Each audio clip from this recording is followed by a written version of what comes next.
Bab 10. Apa kau memiliki kekasih di Korea? Anna bertanya sambil menyuap buburnya kembali. Dan dia kembali menatap Dr. Lee ketika merasa pria itu langsung terdiam dan badannya menegang. Iya, jawabnya dengan senyum dipaksakan membuat Anna mengangkat alis matanya. Jadi, apa karena dia kau bersembunyi di sini? Anna kembali bertanya yang membuat Dr. Lee kembali terdiam lalu mengangguk sebagai jawaban. Sebaiknya kau jangan lama-lama bersembunyi atau seseorang akan mencurinya darimu. Dr. Lee terdiam. Dia menaruh kedua tangannya ke belakang sebagai tumpuan badannya. Kau benar. Aku yakin orang-orang itu kini sedang berusaha mendekatinya. Ucapnya sambil menerawang mengingat bagaimana beberapa orang rekan dokternya dulu menaruh hati pada Ayumi. Dan dia harus mati-matian menjauhkan mereka semua dari gadis bermata bulat itu. Apa kau tak takut dia akan jatuh cinta kepada pria lain? Tanya Ayumi sambil menatapnya. Dr. Lee menggeleng. Tidak, karena aku tahu hanya ada satu orang pria yang sangat ia cintai. Jawab Dr. Lee sambil tersenyum. Dan itu adalah Eric, bukan aku. Ucapnya dalam hati. Kau sangat percaya diri. Ucap Anna sambil tertawa, tapi kemudian dia meringis ketika merasakan perutnya kembali sakit.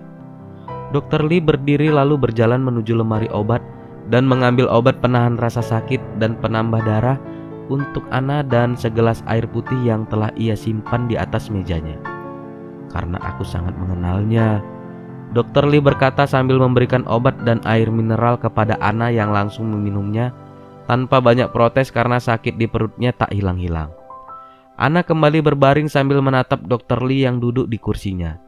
Kau pasti sangat mencintainya, sehingga kau bisa mempercayainya sebegitu besar. Ucapnya sambil tersenyum membuat pria itu mengangguk sambil ikut tersenyum. Iya, aku sangat mencintainya. Dia sangat beruntung karena memiliki seseorang yang sangat mencintainya. Dr. Lee menatap Anna yang tersenyum lemah ke arahnya. Dia bisa melihat kesedihan di mata perempuan itu, membuatnya memberanikan diri untuk bertanya. Jadi, apa yang membuatmu bersembunyi di sini? Anna terdiam beberapa saat sebelum menjawab pertanyaan itu. Kesalahan dalam mempercayai orang. Aku masih sangat muda dan naif ketika mengira cinta di atas segalanya. Dan karena kesalahan itu, masa depanku hancur. Cita-cita untuk menjadi seorang dokter yang dari kecil selalu aku impikan dan sudah di depan mata harus kandas. Bahkan keluargaku tak mau mengakuiku lagi. Ucap Anna yang sudah mulai berurai air mata. Dengan rasa percaya diri, aku datang ke Paris untuk menemui bajingan itu. Tapi ternyata dia sudah memiliki seorang istri dan anak. Anna mulai terisak. Untung saja Papa Paul menolongku dan membawaku ke sini. Kalau tidak, aku tak tahu harus pergi kemana. Ucap Anna di antara tangisannya. Kenapa aku menangis? Seharusnya aku tak menangis. Anna melap air mata dan ingusnya menggunakan tisu yang diberikan oleh Dr. Lee yang kini telah kembali berdiri di sampingnya. Ini karena hormon, bukan karena aku cengeng. Lanjut Anna sambil menatap Dr. Lee dengan mata basah. Aku tahu kau bukan gadis cengeng, hanya keras kepala. Ucap Dr. Lee membuat Anna kembali tersenyum. Jadi, bajingan itu mencampakkanmu ketika kau sedang hamil, Alice, dan diusir oleh keluargamu. Aku tak berani untuk memberitahunya kalau aku sedang hamil. Ketika aku melihat seorang anak laki-laki memanggilnya ayah dan seorang perempuan yang menciumnya mesra, aku langsung bersembunyi. Aku tak ingin menghancurkan keluarganya dengan kesalahanku. Anak dan istrinya tak bersalah. Dr. Lee terdiam menatap Anna yang terlihat menerawang untuk beberapa saat sebelum tersenyum lemah ke arahnya. Bukan hanya kau yang salah, tapi bajingan itu juga salah karena telah memanfaatkan perasaan tulus seorang gadis muda. Ucap Dr. Lee yang mendapat anggukan dari Anna. Tapi kalau aku memikirkannya sekarang, aku rasa aku tak begitu mencintainya. Kalau aku mencintainya, aku pasti akan mati-matian membuatnya tetap berada di sisiku. Aku akan sangat sedih dan marah ketika mengetahui dia sudah berkeluarga. Tapi yang aku lakukan hanya bersembunyi karena kecewa kepada diriku sendiri. Itu karena kau bukan perempuan egois. Ujar Dr. Lee sambil tersenyum menatap Anna yang terlihat sudah kembali tenang dan mulai mengantuk. Oh, aku sangat egois. Percayalah, beberapa temanku sering mengingatkan aku kalau bajingan itu hanya memanfaatkan aku saja, tapi aku tak pernah mendengarnya dan ternyata mereka benar. Ucap Ana dengan mata yang terlihat sudah sangat berat. Ayahku menyuruhku tinggal di Australia bersama tanteku dan menggugurkan kandungan. Tapi aku tak ingin melakukan dosa besar lainnya. Karena itulah keluargaku tak lagi mengakuiku dan kehilangan semua fasilitas termasuk ATM yang ditarik kembali oleh ayahku. Ana menguap sebelum melanjutkan kembali ceritanya. Tapi aku bersyukur karena tak menggugurkan kandunganku. Karena sekarang aku memiliki Elis. Dialah alasanku hidup sekarang. Aku tak memerlukan siapapun selama putriku ada di sampingku. Ah, Elis, dia pasti sedang menungguku. Anak ini memejamkan matanya dan terlelap, sedangkan Dr. Lee masih duduk sambil menatapnya. Dalam hati dia merasa salut kepada perempuan muda itu karena berani mengambil keputusan sendiri dan bisa belajar dari kesalahan. Zaman sekarang banyak sekali yang mengambil jalan cepat dengan aborsi, bahkan membuang bayi tak berdosa itu layaknya sampah. Seolah ketika ia membunuh jabang bayi atau membuangnya, dosa-dosanya akan hilang bersamanya. Saat melakukan itu mereka bisa saja menyembunyikannya dari dunia seolah tak ada yang terjadi. Tapi rasa bersalah akan menghantui seumur hidup. Tak akan ada lagi ketenangan.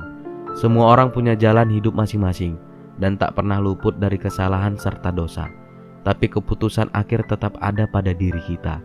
Apa kita akan melakukan kesalahan yang sama atau memperbaikinya? Dan Ana memilih untuk memperbaikinya. Walaupun dia harus kehilangan kemewahan, tapi dia tak menyesalinya. Karena dia tahu itu adalah sebuah konsekuensi yang harus dia terima atas kesalahannya karena tergoda oleh nafsu hingga hilang segala logika. Malam itu Ana benar-benar tidur di rumah Dr. Lee. Pria itu kembali ke rumah Ana untuk mengambil semua keperluannya. Dia juga mengajak Elis untuk menginap di rumahnya. Tapi Nenek Sri dan yang lainnya tak mengizinkan dan meminta dokter tampan itu hanya fokus menjaga Ana, dan dia melakukannya. Untuk pertama kalinya dalam 6 tahun ini Ana merasa seseorang benar-benar merawatnya. Walaupun Ana berulang kali menolak dan memintanya untuk mengantarnya pulang, tapi pria berhidung mancung itu tak pernah mendengarnya. Dan pagi ini dia telah memasakkan sarapan untuknya.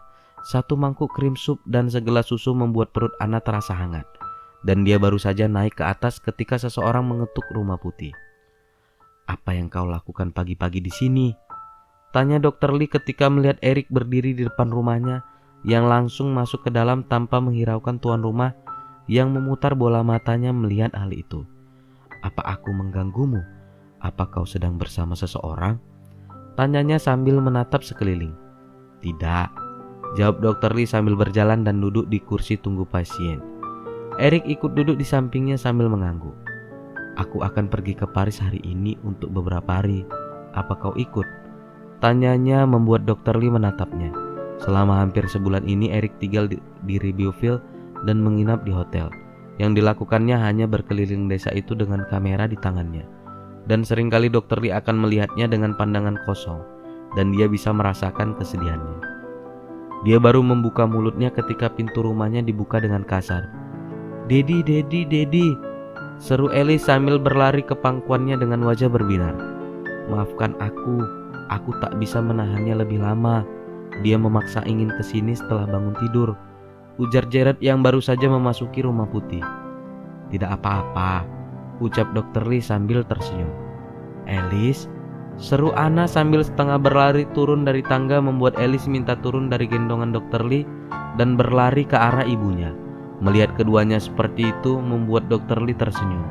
Mereka seperti sudah tak bertemu sejak lama. "Mama sangat merindukanmu," ujar Ana sambil menciumi putri kecilnya yang sudah wangi. "Kau tidak nangis kan? Tidak merepotkan Nenek Sri kan?" "Tidak, aku sangat baik," jawabnya sambil tersenyum yang mendapat hadiah ciuman lagi dari Ana. "Aku sebetulnya ingin tidur denganmu di sini, tapi Nenek Sri, Uncle Jared, dan Auntie Sandra melarangku," ucapnya sambil cemberut membuat Ana mengangkat alis matanya. "Mengapa mereka melarangmu?" tanya Ana yang membuat mata Elis menatapnya dengan cerah.